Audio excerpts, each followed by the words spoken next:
Monsoon કામગીરી હાથ ધરવામાં આવી રહી છે, જેમાં રોડ રસ્તાના સમારકામ, વૃક્ષોની છટણી અને ડ્રેનેજની સફાઈ. પરંતુ આ કામગીરી દરમિયાન વડોદરા શહેરના લાલબાગ બ્રિજ પર એક મહાકાય વૃક્ષ ધરાશાયી થઈ ગયું હતું, જેમાં એક રિક્ષા ચાલક અને કાર ચાલક દબાયા હતા.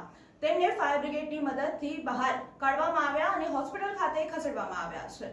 પરંતુ આ કામગીરી દરમિયાન તંત્રની બેદરકારી પણ સામે આવી છે, જેમાં આટલું મોટું વૃક્ષ તંત્રને કેમ પહેલા ના દેખાયું તેના પર પણ સવાલો ઉઠી રહ્યા છે અને પ્રી મોન્સૂન કામગીરી માત્ર ફોટોશૂટ માટે કરવામાં આવતી હોય તેવું પણ લાગી રહ્યું છે.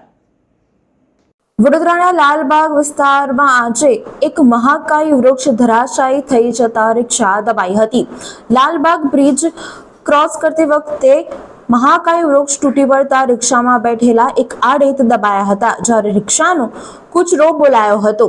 બનાવને પગલે લોકોના ટોળા એકત્રિત થઈ ગયા હતા અને ફાયર બ્રિગેડની મદદ લેવામાં આવી હતી. જવાનોએ વૃક્ષ કાપીને રિક્ષા તેમજ દબાયેલ વ્યક્તિનું રેસ્ક્યુ કર્યું હતું. બનાવને પગલે ટ્રાફિક જામ થઈ જતા પોલીસ મદદે આવી હતી.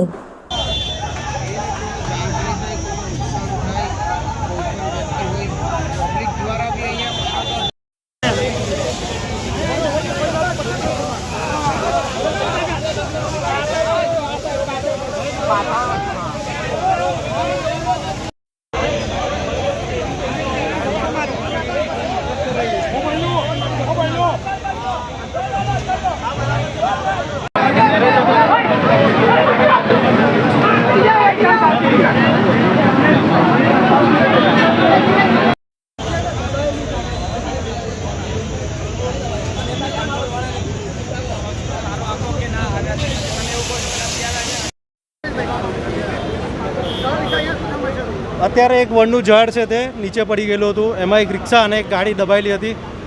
મને ફોન આવતા તાત્કાલિક ધોરણે હું અને મારા કાર્યકર્તાઓ છે, મારા ભાઈઓ છે, બધા પણ પબ્લિક અહીંયા સાથે સપોર્ટમાં છે, એટલે વાંધો નહીં આવે કાકાને. અને કાકાને એસએસજી હોસ્પિટલમાં અત્યારે 108 થ્રુ મોકલેલી છે.